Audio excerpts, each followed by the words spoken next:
Excella Education Study in USA assured scholarship. Contact 9881 నమస్కారం, welcome to I dream. నేను మీ విజిత. ప్రస్తుత కాలంలో చూసుకుంటే భార్యాభర్తల మధ్య సఖ్యత అనేది కనుమరుగైపోయిందనే చెప్పాలి. ఒకప్పటి కాలంలో చూసుకుంటే భార్యాభర్తలు వాళ్ళు చావుకి కాళ్ళు చాపుకొని ఉన్నారు అనే వరకు కూడా ఎంతో కలివిడిగా, ఎంతో పద్ధతిగా వాళ్ళ ప్రేమ, అభిమానాలు, అనురాగాలన్నీ చాలా చక్కగా కళ్ళకు కట్టినట్టుగా మనం మన అమ్మమ్మ తాతయ్యల రూపంలో చూస్తూనే ఉంటాం. మరి ఎందుకు ఇప్పటి కాలంలో అవన్నీ మనకు కనుమరుగైపోయాయి? ఇలాంటి విషయాలన్నింటినీ మనతో షేర్ చేసుకోవడం కోసం, మనందరికీ తెలియచెప్పడం కోసం ప్రస్తుతం మనతో పాటు ఉన్నారు కౌన్సిలింగ్ సైకోథెరపిస్ట్ పద్మా కమలాకర్ గారు మనతో పాటు ఉన్నారు. ఇప్పుడు మేడంతో మాట్లాడి మరిన్ని విషయాలు తెలుసుకుందాం. నమస్తే మేడం. నమస్తే మేడం, ప్రస్తుత కాలంలో భార్యాభర్తల్ని చూసుకుంటే ఎక్కడ అన్యోన్యత అనేదే లేకుండా పోయింది. వాళ్ళకున్న కిడ్స్ కోసం కానీ, ఫ్యామిలీ రెస్పాన్సిబిలిటీస్ కోసం మాత్రమే ఈ రిలేషన్ కంటిన్యూ చేస్తున్నారేమో అనేటట్టుగానే అయిపోయింది. ఒకప్పటి కాలంలో చూసుకుంటే మనం పెద్దవాళ్ళని, తాతయ్యలు, అమ్మలు, ఆ కాలంలో చాలా రిలేషన్ అనేది మంచి గుడ్ రిలేషన్ కనిపించేది వాళ్ళలో. ఎందుకు మేడం, రీజన్ ఏంటి? వాళ్ళకి వీళ్ళకి మధ్య, ఈ జనరేషన్కి ఆ జనరేషన్కి మధ్య ఇంత తేడా ఎందుకు? అంటే ఇక్కడ ఎలా ఉంటుందంటే, అప్పట్లో మనకి ఇంత కాంక్రీట్ బిల్డింగ్స్ లేవు కదా. లేవు మేడం.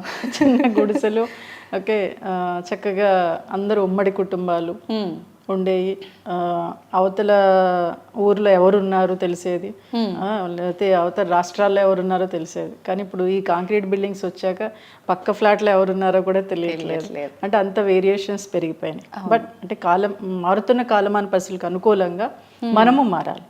అంటే అప్పట్లో ఎలా ఉండేదంటే, ఉమ్మడి కుటుంబాలు ఉండటంతో పెళ్ళయిన తర్వాత ఒక వైఫ్ అండ్ హస్బెండ్ ఎలా ఉండాలి ఏంటనేది పెళ్లికి ముందు ఏం చేసేవారంటే, ఒక మ్యారేజ్ సెట్ అయింది అనుకున్నప్పుడు ఎవరైతే వైఫ్ అండ్ హస్బెండ్ బాగుంటున్నారో వాళ్ళ దగ్గరికి అమ్మాయిని పంపించేవారు, అటు వాళ్ళు అబ్బాయిని పంపించేవారు. అంటే వాళ్ళు నేర్చుకుంటారు. అవును, అక్కడ కొన్ని విషయాలు నేర్చుకుంటారు. వాళ్ళ భార్యాభర్తలు ఎలా ఉన్నారు, ఏంటి, ఏం చేస్తున్నారు అని తెలుసుకుంటారని మ్యారేజ్ సెట్ అయిన కొన్ని రోజులకి పంపించేసేవారు. ఓకే, అక్కడ వాళ్ళు వైఫ్ అండ్ హస్బెండ్ ఎలా ఉన్నారు ఏంటనేది వీళ్ళు కాస్త తెలుసుకునేవారు. ఓకే, తెలుసుకున్నాక మ్యారేజ్ అయిన తర్వాత ఏమైనా గొడవలు వస్తే పెద్దవాళ్ళు ఏమనేవారంటే, కొన్ని బాగా సివియర్ అయితే వీళ్ళు కూర్చోబెట్టి, తాతలో, అమ్మమ్మలో, నాన్నమ్మలో కూర్చోబెట్టి మాట్లాడేవారు. లేదు అంటే వాళ్ళకి వదిలేయండి, వాళ్ళు చూసుకుంటారని అప్పట్లో పెద్దవాళ్ళు అనేవారు. ఓకే, దాంతో ఏమయ్యేదంటే, ఓకే వాళ్ళు తెలుసుకుంటారు అనేటప్పటికీ మేము తెలుసుకోవాలా అనే ఆలోచన వీళ్ళకి వచ్చి, ఏదైనా సమస్య వస్తే దాన్ని ఎలా పరిష్కరించుకోవాలని వాళ్ళుగా ఆలోచించుకునేవారు, వైఫ్ అండ్ హస్బెండ్ కూర్చొని మాట్లాడుకొని. ఓకే, ఓకే, అలా చేసేవారు. ప్లస్ ఏంటంటే, ఎవరైనా వాళ్ళ రూమ్లోకి వెళ్ళాలి అంటే వెళ్ళనిచ్చేవారు కాదు. వాళ్ళ ప్రైవసీ వాళ్ళకు ఉండేది. వాళ్ళ స్వతంత్రత వాళ్ళది, వాళ్ళ రూమ్ అది, మీరు వెళ్ళడానికి లేదు. ఎప్పుడైనా అవకాశం ఉంటే వాళ్ళు బయటకు పిలిచి ఏమన్నా ఉంటే అడగండి అనే వేలో ఉండేది. ప్లస్ అప్పట్లో మ్యారేజెస్ కూడా ఎలా ఉండేయంటే, ఒక 5 days 6 days ఉండేది. అందులో ఒక రోజు వరుసైన వాళ్ళకి ఒక రోజు పెట్టేవారు. ముత్తాతల నుంచి లేదా బావా మరదల నుంచి అందరూ ఆ రోజు గ్యాదర్ అయ్యేవారు. గ్యాదర్ అయ్యి సరదాగా జోకులు వేసుకోవటం, అది అంటే వరుసైన వాళ్ళని ఎలా ఏడిపిస్తారు ఏంటనేది చాలా హెవీగా ఉండేది. ఆ 1 day ఫుల్.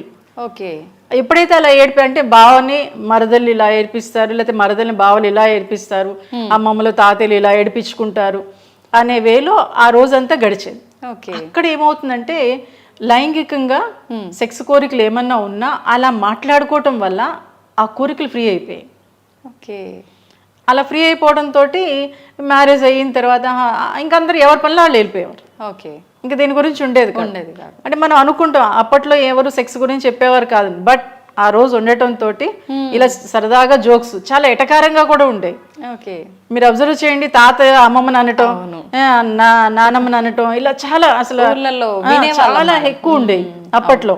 కానీ ఇప్పుడు ఏవి అంత సరదాగా, అంత లవ్లీగా మాట్లాడుకోవటం చేయటం అప్పట్లో పెద్దవాళ్ళు మాట్లాడుకున్న ఎంజాయ్ చేసేవారు.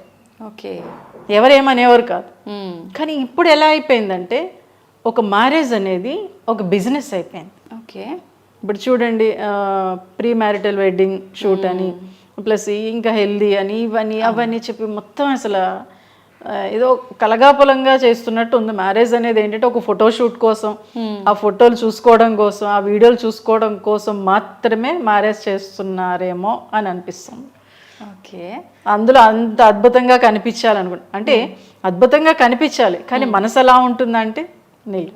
అంటే ఇవన్నీ ఇంపార్టెంటే గానీ వీటితో పాటు మనకు మానవ సంబంధాలు, అనుబంధాలు కూడా అవి ఉండట్లేదు. ముఖ్యం. అవును. ఇప్పుడు చూడండి మీరు, అప్పట్లో ఏంటి, ఒక మ్యారేజ్ సెట్ అయిన తర్వాత అందరు బంధువులందరూ వచ్చేసి పిండి వంటలు చేసేవారు, ఈ పసుపు దంచడం కానీ అసలు ప్రతిదీ చేసేవారు. ఇప్పుడు హెల్దీ అంటున్నారు, లేకపోతే మెహందీ అంటున్నారు, అది సంగీత్ అంటున్నారు, ఎవరు డాన్స్ చేస్తున్నారు? డబ్బులు పెట్టి తీసుకొచ్చుకొని వాళ్ళతో డాన్సులు చేయిస్తున్నారు అంతే. కానీ అప్పట్లో ముసలి వాళ్ళు కూడా చేసేవారు, చాలా సరదాగా పాటలు పాడేవారు, వాళ్ళే పాటలు పాడేవారు. అవును. అసలు ఎంత అద్భుతంగా పెళ్లి కూతురు చేసినప్పుడు, పెళ్లి కొడుకుని చేసినప్పుడు వాళ్ళని తీసుకొచ్చి మీరు పాటలు పాడండి, లేకపోతే దగ్గర వాళ్ళు ఎవరు నువ్వు బాగా పాడుతావు పాటలు, నువ్వు పాడు అని ఇలా పిల్లల దగ్గర నుంచి పెద్దవాళ్ళ వరకు మన బంధువుల్లో ఎవరు బాగా పాటలు పాడతారు, ఎవరు బాగా డాన్స్ చేస్తారని తీసుకొచ్చి చేయించేవారు. ఓకే. అప్పుడు మన కోరిక తీరిపోయేది. అవును. ఫ్రీ అయిపోయేవాళ్ళు. ఎప్పుడైతే ఫ్రీ అయిపోయామో ఫ్రీ ఆలోచనలు వస్తాయి, పాజిటివ్ ఆలోచనలు పెరుగుతాయి. ఓకే. కానీ ఇప్పుడు అలా ఉండట్లా. మ్యారేజ్ అయిపోయిన 2వ రోజే గొడవలు పెట్టుకోండి. మ్యారేజ్ కూడా అవసరం లేదు, ఈ మధ్యన ప్రీ వెడ్డింగ్ షూట్ జరిగిన 3-4 డేస్కే 5 డేస్కే నాకు ఈ అబ్బాయి వద్దు, నాకు ఈ అమ్మాయి వద్దు అని నేను అది చాలా హ్యాపీ ఫీల్ అవుతున్నా. ఎందుకని మేడం? ఎందుకు అంటే ఇక్కడ లక్షలతో అయిపోయింది. ప్రీ వెడ్డింగ్ షూట్ అంటే ఒక 10 లక్షలు లేకపోతే 20 లక్షలు 5 లక్షలతో అయిపోతుంది కదా. అమ్మయ్య, ఈ 5 లక్షలతో వీళ్ళది అయిపోయింది, పెళ్ళైతే మళ్ళీ కోట్లు. ఓకే, ఆ వేలు అంటే అది సరదాగా సిల్లీగా అనిపిస్తుంది, కానీ అది చాలా సీరియస్. ఎందుకంటే ఇప్పుడు మ్యారేజ్ చేసుకుంటున్నారు, అసలు వైఫ్ ఎలా ఉండాలి, ఒక భర్త ఎలా ఉండాలి అంటే నేను ఒకటే చెప్తాను. ఇప్పుడు మీరే ఉన్నారు, ఓకే మేడం, మీరు మ్యారేజ్ చేసుకుంటే మీరు ఇంకొక ఇంటికి వెళ్ళాలి. ఇప్పుడు మీ బ్రదర్ ఉంటే మీ ఇంటికి ఇంకొక అమ్మాయి వస్తుంది. అంటే మన కల్చర్ ఎలాంటిది. అవును. ఓకే, కానీ ఆ కల్చర్ నాకు వద్దు అనే వేలో ఉంటున్నారు. అవును. కానీ అది లేకపోతే ఎలా? ఇప్పుడు నువ్వు ఇంకొక ఇంటికి వెళ్తున్నావు, నీ ఇంటికి ఇంకొక అమ్మాయి వస్తుంది. ఇప్పుడు నీ ఇల్లు ఇది, ఆ అమ్మాయి ఇల్లు అది. అదే. కానీ నాకు ఇదేమొద్దు, మా అమ్మ వాళ్ళ ఇంట్లో ఉంటా అనేవి, అది ఎంత రాంగ్ అంటే మన సంస్కృతిని, మన సాంప్రదాయ వ్యవహారాల్ని మనం నాశనం చేస్తున్నట్లే కదా. అవును మేడం. అది నాశనం అయిపోతే ఇప్పుడు ఇతర దేశాల్లో మనం తిట్టుకుంటున్నాం, వీళ్ళకి ఫ్యామిలీ కల్చర్ ఉండదు అని. ఇప్పుడు మనమే అలా తయారవుతే ఎలా? కాబట్టి దీన్ని కొంతైనా కాపాడుకోవాలంటే ఇప్పుడు ఓకే, మన మ్యారేజ్ అనేది ఇప్పుడు ఇద్దరూ సంపాదించాలి, అవసరం. ఎందుకంటే పిల్లల స్టడీస్ పరంగా కానీ ఏది చూసుకున్నా కానీ. బట్ వీళ్ళిద్దరే సరిగ్గా లేకపోతే తర్వాత ఏముంది? సో కాబట్టి ఏంటంటే ఇప్పుడు కండిషన్ చూస్తే ఓకే, పెళ్లి చేసుకుంటున్నారు, ముందుకెళ్తున్నారు అంటే ఇక్కడ ఆర్థిక స్వేచ్ఛ పెరిగింది అమ్మాయికి. కానీ వెరీ గుడ్. ఎందుకంటే ఎలా ఉంటుందంటే అప్పట్లో మా నాన్నమ్మ ఒకటే మాట అనేది, ఏంటి భార్యాభర్తలు లేదా అత్త కోడలు తిట్టుకుంటున్నారు ఏంటంటే, అప్పట్లో మగాడట వీళ్ళందరూ అమ్మాయిలు అత్తమామలు అందరూ కలిసిపోతున్నారు, నన్ను పట్టించుకోవట్లేదు, వీళ్ళిద్దరి మధ్యన గొడవలు పెడితే వీళ్ళప్పుడు నన్ను బాగా చూసుకుంటారని చెప్పి మగాడే అత్తకి కోడలికి గొడవలు పెట్టాడంట. అది ఇప్పుడు డెవలప్ అయిపోయింది అంతే. కానీ ఇక్కడ ఎలా ఉంటుందంటే ఓకే, గొడవలు పెట్టాడంటే ఇప్పుడు ఎవరు సఫర్ అవుతున్నాడు? మగాడే కదా. అంతే కదా, క్రియేట్ చేసింది మగాడే. అవును. సో కాబట్టి ఇప్పుడు సఫర్ అవుతుంది తనే, ప్లస్ ఫ్యామిలీ మొత్తం. అవును. ఓకే, అంటే ఆ వేలో అంటే పూర్వం అలా ఉండేది, ఇలా ఉంది. ఫస్ట్ పితృస్వామ్య వ్యవస్థ ఉంది, తర్వాత మాతృస్వామ్య వ్యవస్థ ఉంది, అన్నీ ఉన్నాయి. అంటే మారుతున్న దానికి అనుకూలంగా మనల్ని మనం మార్చేసుకుంటున్నాం, మనం ఏమనుకుంటే అది కరెక్ట్ అనే వేలోకి వెళ్ళిపోతున్నాం. కానీ ఓకే, ఇప్పుడు ఎలా ఉంటుందంటే ప్రతి మనిషిలో మంచి చెడు రెండు ఉంటాయి. అలా ఉంటున్నప్పుడు నువ్వు ఒక ఇంట్లో పెరిగొచ్చావు, ఒక 25 years 20 years, ఆ అబ్బాయి ఇంకొక ఇంట్లో పెరిగొచ్చాడు. ఓకే, పెరిగొచ్చినప్పుడు ఎలా ఉండాలి? కాస్త ఈ అమ్మాయి మారాలి అంటే కాస్త టైం పడుతుంది. వెంటనే మారిపోతుందంటే ఇక్కడ నేను ఇంకోటి కూడా చెప్తా. ఓకే, ఒక అబ్బాయి పెళ్ళైన తర్వాత అత్తమామలు ఏమన్నా అంటే అది ఈ అమ్మాయి ఇంటికి వచ్చిన తర్వాత కూడా ఎప్పుడైనా ఏదైనా గొడవ అయితే అదిగో ఆ రోజు మీ అమ్మ అలా అంది, మీ నాన్న ఇలా అన్నాడు, లేకపోతే మీ అక్క ఇలా అందని అంటారు. ఒకసారి హ్యూమన్ రైట్స్ వాళ్ళది మీటింగ్ పెడితే నేను వెళ్ళాను, అందరూ జెంట్సే వచ్చారు. ఓకే, ఒక ఆయన లేపెళ్ళాం, మీ అత్తగారింటికి మీరు ఎన్నిసార్లు వెళ్తారంటే సంవత్సరానికి ఒకసారి 2 సంవత్సరాలకు ఒకసారి వెళ్తాం అన్నాడు. వెరీ గుడ్ అన్న, 2-3 అనేది అందరూ అదే చెప్పారు. Okay okay, very good sir. ఇప్పుడు మీ అత్తగారు మీరు వెళ్ళిన సంవత్సరానికో 2 సంవత్సరాల క్రితం ఏదో ఒక మాట అంది, ఇంటికి వచ్చిన తర్వాత సంవత్సరం తర్వాత ఏదో గొడవ అయింది, మీ అమ్మ ఇలా అంది, మీ నాన్న ఇలా అన్నాడు, మీరు అంటారా అంటే అంటామని. Very good. అన్నప్పుడు మీ భార్య ఎంత సఫర్ అవుతుంది? అలాగే మీ ఇంట్లో మీ అమ్మ నాన్న మీ చిన్నప్పటి నుంచి ఉంటారు, పెళ్ళయ్యాక కూడా ఉంటారు. రొటీన్గా ఉంటారు. ఉంటుంది. ప్రతిరోజు మీ అమ్మ కానీ మీ తమ్ముడు కానీ మీ సిస్టర్ కానీ ఏమన్నా అంటే మీ భార్య మీకు వచ్చి చెప్తే మీరు ఏమంటారు? వెంటనే కొట్టడం కానీ అనేసారు క్యాజువల్గా కొట్టడం కానీ తిట్టడం కానీ. అంటే సంవత్సరం క్రితం మీ అత్తగారో లేకపోతే పెళ్ళైనప్పుడో మీ మామగారో మరిదో అన్న విషయాన్ని మీరు 1 year తర్వాత ఉంటే ప్రతిరోజు మీ వాళ్ళు అంటున్న విషయాన్ని ఈ అమ్మాయి అంటున్నప్పుడు మీరు ఏం చేయాలి? ఇవి చాలా సిల్లి. అవునవును. అసలు వీటి వల్ల గొడవలు పెట్టుకుంటే నీకు కోట్లు వస్తాయి లేకపోతే బంగారం వస్తుందా? ఏమీ రాదు కదా. రాదు. ఇంకా గొడవలు ఎక్కువైపోవడం, గొడవలు ఎక్కువ అవుతాయి, డబ్బు రాదు, బంగారం రాదు, బట్ మళ్ళీ డబ్బులు పెట్టాలి, ఎందుకంటే మళ్ళీ హాస్పిటల్కి వెళ్ళాలి. సో అంత అవసరమా? బట్ ఈ విషయాన్ని దీనివల్ల ఏమన్నా నువ్వు మరింత బాగా జాబ్ చేయగలుగుతావా, లేకపోతే మీ వైఫ్ అండ్ హస్బెండ్ బాగా ఉండగలుగుతారా అంటే ఏమీ ఉండదు మేడం. ఎప్పుడు కూడా వైఫ్ అండ్ హస్బెండ్ మధ్య అయితే ఏదైనా గొడవలు అవుతున్నా అవి రీసైకిల్ ఎప్పుడు తిరుగుతూనే ఉంటాయి. ఈ రోజు గొడవ అయింది, 10 రోజుల తర్వాత గొడవ అవుదంటే మనం చెప్పలేం, అవ్వచ్చు అవ్వకపోవచ్చు. బట్ కాబట్టి ఇక్కడే వదిలేసేయాలంతే. ఎప్పుడైతే అలా వదిలేసామో ఆటోమేటిక్గా మైండ్ ఫ్రీ అవుతుంది. కాసేపటికే ఓకే నా భార్యే కదా నన్ను ఉంది, లేకపోతే నా భర్తే కదా. అలాగే మీ అమ్మా నాన్న చెప్పారు మీ వైఫ్ గురించి, లేకపోతే మీ వైఫ్ వాళ్ళ గురించి చెప్పింది అని ఇవద్దు వదిలేసే, ఇవేం ఉపయోగం లేను కదా అని ఇద్దరు అనుకోగలగాలి. ఓకే. అలాగే ఒకటే చెప్తున్నా, ఎందుకంటే ఒక వైఫ్ నీ ఇంటికి వచ్చినప్పుడు తన అక్కడ అపురూపంగా పెరిగిన అమ్మాయి ఒక మహారాణి లాగా అసలు కాలు కింద పెట్టకుండా పెంచిన సందర్భాలు కూడా కొన్ని ఉంటున్నాయి. కాబట్టి ఏంటంటే నీ ఇంటికి వచ్చినప్పుడు నీ వ్యక్తిత్వం, నీ వ్యక్తి అయినప్పుడు నీ తల్లిదండ్రుల ముందు నీ అక్క చెల్లెల ముందు తిట్టాల్సిన అవసరం లేదు. నువ్వు తిట్టు, రూమ్లో తిట్టు, ఏమందు. రూమ్లో తిడితే అసలు బయటకు వచ్చా కూడా చాలా ఫ్రీగా చాలా లవ్లీగా నవ్వుతూ ఉంటుంది. ఇక్కడ 10 మంది ముందు ఎట్టి పరిస్థితుల్లో ఒక మగాడు అనేవాడు తిట్టకుండా ఉంటే భర్తని నెత్తి మీద పెట్టుకొని చూసుకుంటుంది భార్య. ఓకే, అది చాలా మంది ఇగ్నోర్ చేస్తారు. చాలా మంది అట్లా అనేసరికి నువ్వు నన్ను ఇంత మందిలో అవమానించినవు అని వెంటనే వీళ్ళ లోపల తెలియకుండా ఒక ఫీలింగ్ తో వీళ్ళు రిటర్న్ లో ఇంకొకటి అనేయటము, అది గొడవకు దారితీస్తుంది.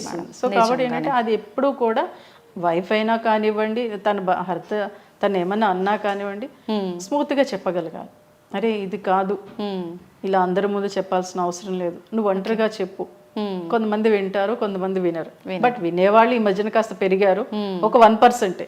ఎందుకంటే సైకాలజీ ప్రకారం ఏమవుతుందంటే ఒక 200 years ఇంకా పడుతుందట మగాళ్ళు మారడానికి. ఓకే. సో కాబట్టి ఈ లోపల మనం ఫైట్ చేయాలంతే, యుద్ధం చేయాలి. అంటే ఇంతకుముందు ఏంటంటే భారతదేశానికి పాకిస్తాన్కి గొడవ జరిగితే ఇప్పుడు మనం మగాళ్ళతో ఫైట్ చేయాలి. అంటే ఫైట్ చేయడం అంటే మన హక్కుల్ని మనం ఫ్రీగా ఉండటం కోసం, వాళ్ళతో కలిసిమెలిసి ఉండటం కోసం యుద్ధం చేయాలి. ఓకే. ఆ యుద్ధం అంటే భయంకరమైన యుద్ధం కాదు, మనతో మనం యుద్ధం చేసుకుంటే ముందుకెళ్ళడానికి అవకాశం ఉంటుంది. ఎందుకంటే ఒక ఫ్యామిలీ అనేది ఒక ఆడదానికి కానీ మగాడికి కానీ ఒక చక్కటి బాధ్యతని తెలియజేస్తుంది, మనం ఉన్నతంగా ఎదగటానికి సపోర్ట్ ఇస్తుంది. అవును. ఓకే, ఇప్పుడు ఎలా ఉంటున్నారంటే ఒక గదిలో 4 గోడలు ఉంటున్నాయి కదా, ఆ 4 గోడలాగా ఆ గోడ నీది, ఈ గోడ నాది, అది పిల్లోడిది, ఇది పిల్లది, ఆ వేలో ఉంటున్నారు. కానీ దానివల్ల ఏమవుతుందంటే మానసిక సమస్యలు పెరిగిపోవడానికి ఎక్కువ ఛాన్సెస్ ఉంది. ఓకే, కమ్యూనికేషన్ సరిగ్గా ఉండట్లేదు. ప్లస్ వాళ్ళు అసలు చాలామంది హస్బెండ్స్ కానీ వైఫ్స్ కానీ ఆర్థికంగా కూడా కూర్చొని డిస్కస్ చేసుకునే సమయం ఉండటం లేదు అంటున్నారు. నిజమే. కానీ సీఎంకైనా పిఎంకైనా ఎవరికైనా 24 hours మాత్రమే. దాన్ని మనం గుర్తుపెట్టుకోవాలంటే. అవును, సమయాన్ని ఆగమంటే ఆగుతుందా? ఆగదు. తన పని తను చేసుకెళ్ళిపోద్ది. ప్రకృతి ఈరోజు భయంకరమైన సునామీ వచ్చింది, మర్నాడికి ఎంత ప్రశాంతంగా ఉంటుంది. సో కాబట్టి మన ఇంట్లో గొడవలు అవుతాయి. గొడవలు అవ్వకపోతే జంతువులకి వాటికి గొడవలు అవుతాయా? లేదు కదా. మన గొడవలు అయినప్పుడు ఇంకా యాక్టివ్ అవుతూ ఉంటాం, ఇంకా షార్ప్గా తయారవుతూ ఉంటాం. కాబట్టి అప్పుడప్పుడు గొడవలు అవ్వాలి. బట్ ఆ గొడవలు అయినా అది ఎంతవరకు మనకు అవసరం, ఎంతవరకు అవసరం లేదు అనే వేలో వైఫ్ అండ్ హస్బెండ్ ఆలోచించుకోగలగాలి. ఓకే, అప్పట్లో పూర్వం అలా ఉన్నారు, ఉమ్మడి కుటుంబాలు ఉన్నారు, వెరీ గుడ్. అప్పుడు పరిస్థితి అప్పుడుది, ఇప్పుడు పరిస్థితి ఇప్పుడుది. సో ఇప్పుడు ఏంటి, మన ఫ్యామిలీని మనం ఎలా చూసుకోవాలని వైఫ్ అండ్ హస్బెండ్ మాట్లాడుకోవాల్సిన చాయిస్ వీళ్ళిద్దరికి మాత్రమే ఉంది. దాన్ని వీళ్ళే యూటిలైజ్ చేసుకోగలగాలి. ఎప్పుడైతే అలా యూటిలైజ్ చేసుకున్నారో ముందుకెళ్ళడానికి అవకాశం ఉంటుంది. ఈ మధ్యన మాక్సిమం చాలామంది ఏం చేస్తున్నారంటే అప్పట్లో చాలా సరదాగా లవ్లీగా అద్భుతంగా వైఫ్ అండ్ హస్బెండ్ మాట్లాడుకునేవారు, మిగిలిన వాళ్ళు కలగ చేసుకునేవారు కాదు. వాళ్ళు ఎలా వెళ్ళినా ఎక్కడికి వెళ్ళినా అప్పుడైనా సరే ఒరే అమ్మాయిని తీసుకెళ్ళి పుట్టింట్లో వదిలేరా కొన్ని రోజులు ఉండొస్తుంది, లేకపోతే ఇద్దరు కలిసి వెళ్ళండి రా అనేవారు. కానీ ఇప్పుడు అలా కాదు, నీ ఇంటికి నువ్వు వెళ్ళు, నా ఇంటికి నేను వెళ్తా, ఆ వేలో ఉన్నారు. అక్కడ కమ్యూనికేషన్ ఏముంటుంది? ఇప్పుడు 10 మందితో కలిస్తేనే కదా. అవును, 10 మందితో మన పిల్లలు మింగ్లింగ్ చేయటం వల్లే రేపన్న రోజున ఎక్కడికైనా వెళ్ళినా వాళ్ళు హ్యాపీగా ఉండగలుగుతారు. ఎందుకు అంటే ఇక్కడ అలవాటు పడిపోయింది. ఆహా, ఈ మనుషులు ఇలా ఉంటారు, ఇలాంటి మనుషులు ఇంకో చోట ఎదురైతే అప్పుడు వాడికి అర్థమైపోతుంది ఇలా ఉంటే బాగుంటుంది, కాబట్టి హ్యాపీగా ముందుకు వెళ్ళిపోతారు. కానీ ఇప్పుడు పిల్లలు అలా వెళ్ళట్లేదు కదా. ఎందుకు? వీళ్ళు నేర్పించకపోవటం వల్ల సఫర్ అవుతున్నారు. అందుకే మానసిక సమస్యలు పెరిగిపోతున్నాయి. సో కాబట్టి ఏంటంటే ఒక వైఫ్ అండ్ హస్బెండ్ కరెక్ట్ వేలో ఉండాలంటే మీ కమ్యూనికేషన్ ఎలా ఉంది, మీ ఫిజికల్ రిలేషన్ ఎలా ఉంది, ప్లస్ మీ ఆర్థిక స్వేచ్ఛ ఎలా ఉంది, ఈ మూడింటిని మీరు అబ్జర్వ్ చేసుకొని ముందుకెళ్తే మటుకు హ్యాపీగా ఉండగలుగుతారు. అలాగే అంటే ఫిజికల్ రిలేషన్ అంటే లైంగికంగా ఓన్లీ సెక్సే కాదు, ఓకే, మాట్లాడుకునే విధానంలో కూడా లవ్లీనెస్ ఉంటుంది. ఎందుకంటే ఒక మగాడు బయట ఆడదాంతో చాలా అద్భుతంగా లవ్లీగా మాట్లాడేస్తాడు. అదే ఇంటికి వచ్చి ఒక భార్యతో నా భార్యే కదా అనుకుంటాడు. కాదు, బయట సినిమాలో మనం చూస్తూ ఉంటాం, అది సినిమానే కదా అనుకుంటాం. ఏం కాదు, జీవితాన్ని చూసే సినిమాలు తీశారు, ఇక్కడి నుంచి అక్కడికి వెళ్ళింది. ఓకే, సో అది మీరు చూసి నేర్చుకోండి.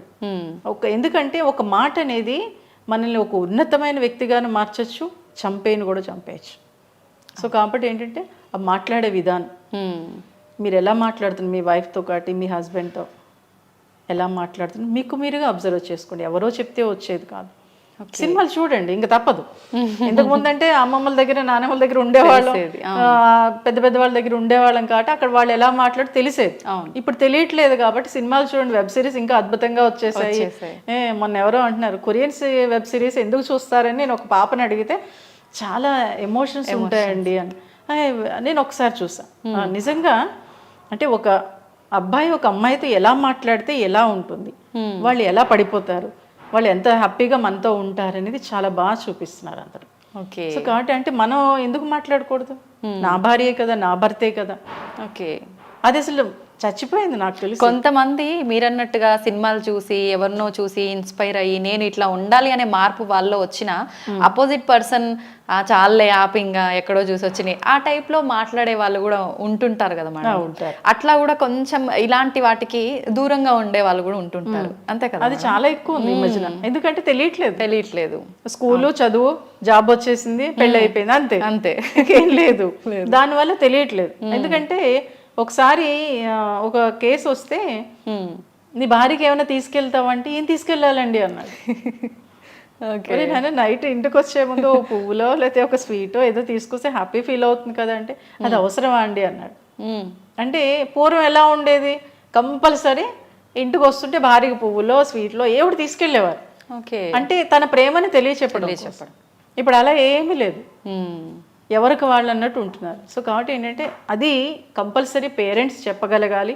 పేరెంట్సే ఇప్పుడు ఈ మధ్యన చెప్పట్లేదు. ఎందుకంటే ఏం చెప్తారంటే నువ్వు పెళ్ళి అయితే నీకు ఇంకా అంత అద్భుతంగా ఉంటుంది, ఒక ఇంద్రభవనాన్ని చూపించినట్టు, ఒక రంగుల ప్రపంచాన్ని చూపించినట్లు ఒక అమ్మాయికి చూపించేస్తున్నారు. కానీ నేను ఒకటే చెప్తా, ఎక్కడికి వెళ్ళినా ఏదైనా సమస్య ఎదురవుతుంది, ఆ సమస్యను ఎలా ఓవర్కమ్ చేయాలనేది ఆలోచిస్తేనే వాళ్ళు ముందుకెళ్ళగలుగుతారు. అలాగే ఫిజికల్ రిలేషన్ చెప్పాను, అది ఎట్టి పరిస్థితుల్లో అమ్మాయి కూడా ఈ మధ్యన యాక్సెప్ట్ చేయట్లేదు. అబ్బాయి అయితే అమ్మ చెప్తే గదిలోకి వెళ్తున్నాడు. అవును, ఏ చిన్న సమస్య వచ్చినా అమ్మకు ఫోన్ చేస్తున్నాడు. అంతే. ఏంటది? ఈ సమస్య చాలా ఎక్కువగా ఉంది మేడం నిజంగా. అది చాలా భయంకరం. ఎందుకు అంటే ఏదో కిస్ చేస్తేనే పిల్లలు పుట్టేస్తారని కూడా చెప్పాడు ఒక అబ్బాయి. అంటే ఆ వేలో ఉన్నారు. అంటే వాడిని ఒక గాజు బొమ్మలో పెంచారు పాపం. జాబ్ వచ్చేసింది 2 lakhs. అక్కడ ఏదో వాడు తిట్టాడని చెప్పి రిజైన్ చేసి వచ్చేసాడు. పాపం పెళ్లి చేసేటప్పటికి భార్య మాట్లాడుతుంటే ఆ అమ్మాయి ఇష్టం. ఈ రోజుల్లో కూడా ఇట్లాంటి వాళ్ళు ఉన్నారా మేడం? నిజంగా అంటే పిల్లల్ని అలా పెంచుతున్నాం కదా, ఎక్కడికి వెళ్ళనివ్వట్లా. స్కూల్కి పంపిస్తున్నాం, మళ్ళీ ఇంటికి తీసుకొస్తున్నాం, మళ్ళీ హాస్టల్లో పడేస్తున్నాం. హాస్టల్ అయిపోయాక జాబ్ వస్తుంది, జాబ్కి వెళ్ళిపోతున్నాడు. ఇంకేం తెలుస్తుంది? ఫ్రెండ్స్తో కానీ బంధువులతో కానీ. రీసెంట్గా మొన్నే ఒక సనత్ నగర్ కమ్యూనిటీ హాల్ మహిళా దినోత్సవం పెడితే ఒక 10 years బాబుని పిలిచి అడిగా, అమ్మమ్మ పేరు ఏంటి, నాన్నమ్మ పేరు తెలియదు అన్నాడు. అయ్యో, ఇది మరీ ఘోరం మేడం నిజంగా. ఒకసారి ఆలోచించండి. అంటే మన రిలేషన్స్ కానివ్వండి ఏ వేలోకి వెళ్ళిపోతున్నాయి. ఓకే, అది కాబట్టి ఇవన్నీ మనం మర్చిపోతే ఇక్కడ లవ్లీనెస్ ఎక్కడ ఉంటుంది? అంతే, ఏముండదు. అంత ఆర్టిఫిషియల్ లైఫ్. ఏదో ఇప్పుడు అన్ని ఏంటి ఒరిజినల్ పూలు మర్చిపోయి ఆర్టిఫిషియల్ పూలు అక్కడ పెళ్లి టైంలో నేను మొన్న ఏదో మ్యారేజ్కి వెళ్ళినప్పుడు పెళ్లి కూతురు కూడా ఆర్టిఫిషియల్ పూలు పెట్టారు. ఇంకేంటి ఇది కూడా ఆలోచించాలి. ఏంటి పెళ్ళైన తర్వాత హస్బెండ్ చనిపోతే బొట్టు పూలు తీసేస్తారు కదా, అంటే ఒక ఆడదాన్ని ఇంకొక ఆడదానితో అవమానిస్తున్నారు. ఇప్పుడు ఆర్టిఫిషియల్ పూలే పెట్టుకుంటున్నారు. ఇంకేంటి పెట్టుకుంటే ఏంటి, పెట్టుకోపోవడం ఏంటి, ఇక అవసరం లేదు కదా. ఇవన్నీ ఏంటంటే అప్పట్లో రాజా రామ్మోహన్ రాయ్ గారు ఇవన్నీ ఫైట్ చేయడంతో కొంత ఈ మేరకు వచ్చాం. ఇప్పుడు మన ఆడవాళ్లే ఫైట్ చేయగలగాలి. ఓకే, ఎందుకంటే ఇప్పుడు మన ఇబ్బంది పడినా సఫర్ అయినా ఒక ఆడదే ఇంట్లో. ఆడది బాగుంటే ఆ ఫ్యామిలీ మొత్తం బాగుంటుంది. హెల్త్ పరంగా చూసుకుంటే చాలా మంది, నేను ఈ మధ్యన మహిళా దినోత్సవాలని అంటే నేను అవార్డ్స్కి వెళ్ళను, క్యాజువల్గా వెళ్తున్నప్పుడు హెల్త్ ఇన్సూరెన్స్లో ఎంతమందికి ఉందంటే అందులో ఒక 2-3 కూడా చేతులు ఎత్తలేకపోయారు. అంటే హెల్త్ మీద మహిళలకు అంత అవేర్నెస్ ఉంది, దాన్ని డెవలప్ చేయగలగాలి. ఓకేమ్మా, కాబట్టి ఏంటంటే ఒక ఫ్యామిలీ బాగుండాలి అంటే అమ్మాయి బాగుండాలి, అమ్మాయి బాగుండాలంటే అటు తల్లిదండ్రులు బాగుండాలి, ఇటు అత్తమామలు కూడా బాగుండగలగాలి. ఎందుకంటే అబ్బాయికి అమ్మాయికి పెంచే విధానంలో ఆ డిఫరెన్సెస్ ఏంటనేది చెప్పగలగాలి. అబ్బాయి బాడీ పరంగా డిఫరెన్స్ ఉంటుంది, అమ్మాయికి డిఫరెన్స్ ఉంటుంది, మెంటల్గా కూడా కాస్త డిఫరెన్సెస్ ఉంటుంది. దాన్ని మనం పిల్లలకి చెప్తే అప్పుడు ఒక వైఫ్గా ఒక హస్బెండ్గా నేను ఎలా ఉంటే నా తర్వాత తరాన్ని నేను అందించగలుగుతాను. ఎందుకంటే ఈ సమాజం మన ద్వారానే ముందుకెళ్తుంది. ఓకే, మనం సరిగ్గా లేకపోతే తర్వాత తరం బాగోదు. సో కాబట్టి వైఫ్గా హస్బెండ్గా నువ్వెలా ఉంటున్నావు, నీ ఫ్యామిలీతో నువ్వేం చేస్తున్నావు. బయట అమ్మాయితో అద్భుతంగా మాట్లాడేసి వచ్చేసి ఇంట్లో అమ్మ నేను భార్యని తిడితే ఎలా? అవును, అది కుదరదు. ఇక్కడ కూడా అది చూపించు, అప్పుడు నువ్వు ఇంకా అద్భుతంగా ఎదుగుతావు. ఎందుకంటే ఒక ఆడది లవ్లీగా హస్బెండ్ మాట్లాడితే భర్తని ఇంకా బాగా చూసుకుంటుంది, వాళ్ళ ఫ్యామిలీ మెంబర్స్ని కూడా ఇంకా బాగా చూసుకుంటుంది. నిజమే మేడం. ఇక్కడ అది మగాళ్ళు గుర్తించగలిగితే మటుకు ఒక అద్భుతమైన ఫ్యామిలీని ఆ మగాడే సృష్టించగలుగుతాడు. ఆ అవకాశాన్ని వీళ్ళు ఉపయోగించుకుంటుంటే మన ఫ్యామిలీస్ బాగుంటాయి. అప్పటి తరం అయిపోయింది. ఇప్పటి తరాన్ని మనం ముందుకు తీసుకెళ్ళాలి. అది నీ చేతుల్లోనే ఉంది. మీరిద్దరు ఎలా ఉన్నారు, మీ పిల్లర్స్ మీరే మీ ఇంటికి. అవును, కాబట్టి మీ పిల్లర్స్ మీరు కరెక్ట్ వేలో ఉంటే తర్వాత ఫ్యామిలీ, పిల్లలు తర్వాత తరం నేర్చుకుంటారు, పక్క వాళ్ళకి చెప్తారు. ఆ వేలు ఇప్పుడు వైఫ్ అండ్ హస్బెండ్ ఉండాలి. కాబట్టి రంగుల ప్రపంచాన్ని చూడండి, బట్ ఆ రంగుల ప్రపంచాన్ని మీరే సృష్టించుకోగలిగితే మటుకు హ్యాపీగా లైఫ్ చేయగలుగుతారు. రంగుల ప్రపంచాన్ని చూసినా పాజిటివ్ కంటే ఎక్కువ నెగిటివ్ ఎక్కువగా తీసుకుంటున్నారు మేడం ప్రస్తుతం. అంటే ఇక్కడ నెగిటివ్ అంటే ఏమైపోయిందంటే ఎవరు మాట్లాడినా ఏం మాట్లాడినా నెగిటివే మాట్లాడుతున్నారు. నీకు రాదు, నీకు తెలియదు, నువ్వు నోరు మూసుకో, ఈ మాటలు ఎక్కువ అయిపోయినాయి ఈ మధ్యన. అవును, దానివల్ల ఏమవుతుందంటే ప్రతిదీ నెగిటివ్గా వెళ్ళిపోతుంది. ఏది చేయాలన్నా ముందు డైలమా, డౌట్, నేను చెయ్యొచ్చా చేయకూడదు, నేను చదవచ్చా చదవకూడదు, నేను మాట్లాడచ్చా మాట్లాడకూడదు. ఈ డౌట్స్ ఎక్కువైపోయేటప్పటికి ఆటోమేటిక్గా నెగిటివ్ పెరిగిపోతుంది. అందుకే 60% నెగిటివ్ పెరిగింది, ఇప్పుడు పెరిగింది 40%లో వచ్చేసాం. అంటే తర్వాత మొత్తం పడిపోతే ఇంకేముంటాం ఫ్యామిలీ. అప్పట్లో ఏంటంటే అడవుల్లోంచి సమాజంలో అంటే జనవాసంలోకి వచ్చాం, మళ్ళీ తిరోగమనం వైపు మళ్ళీ అడవుల్లోకి వెళ్ళిపోతామేమో. అంటే ఒకరికొకరు కొట్టుకుంటాం కదా నెగిటివ్ పెరిగిపోయేటప్పటికి. కాబట్టి ఇప్పుడు ప్రయత్నం చేద్దాం, తప్పేం కాదు. ఓకే, పెరిగితే వదిలేయటం కాదు, నా ప్రయత్నం నేను ఏం చేస్తున్నా. అరే నేను పాజిటివ్గా మాట్లాడుతూ ఉంటే ఎదుటివాడు కూడా పాజిటివ్గానే మాట్లాడతాం. ఆ వేలో ముందుకెళ్తే మటుకు నెగిటివ్ కొద్దిగానే తగ్గడానికి అవకాశం ఉంటుంది. బట్ ఎందుకంటే పిల్లల్ని మనం చూస్తున్నాం, వాళ్ళు నెగిటివ్గా మాట్లాడుతున్నారు, మనకు తెలియకుండా అరే నా పిల్లవాడైనా మాట్లాడారు అనుకుంటాం. మనం మాట్లాడింది మనం మర్చిపోతాం. కాబట్టి నెగిటివా పాజిటివ్ అనేది ప్రతి మనిషిలో ఉంటే మనం పాజిటివ్ తీసుకోవాలి. అది వాడు తీసుకోవట్లేదు అంటే వాడిది అనవసరం, వాడి ఇష్టం. అది నువ్వేంటి, నిన్ను చూసి వాడు నేర్చుకోవచ్చు కదా. సెల్ఫ్ రియలైజేషన్ అది చేయగలిగితే మటుకు వైఫ్ అండ్ హస్బెండ్ బాగుంటే నిజంగా కుటుంబం బాగుంటుంది, కుటుంబం బాగుంటే సమాజం బాగుంటుంది, సమాజం బాగుంటే ప్రపంచం బాగుంటుంది. నిజం మేడం. నిజంగా మీరు చెప్పినట్టుగా కనుక ఎవరికి వాళ్ళు అది పాటించడం మొదలు పెడితే ఖచ్చితంగా పాజిటివిటీ అనేది పెరుగుతుంది. ఎవరో వస్తారు ఏదో చేసిన ఎదురు చూడొద్దు. నీకు నువ్వే బాస్వి, నీకు నువ్వే మహారాజువి, మహారాణివి. అంతే. Thank you madam, thank you very much.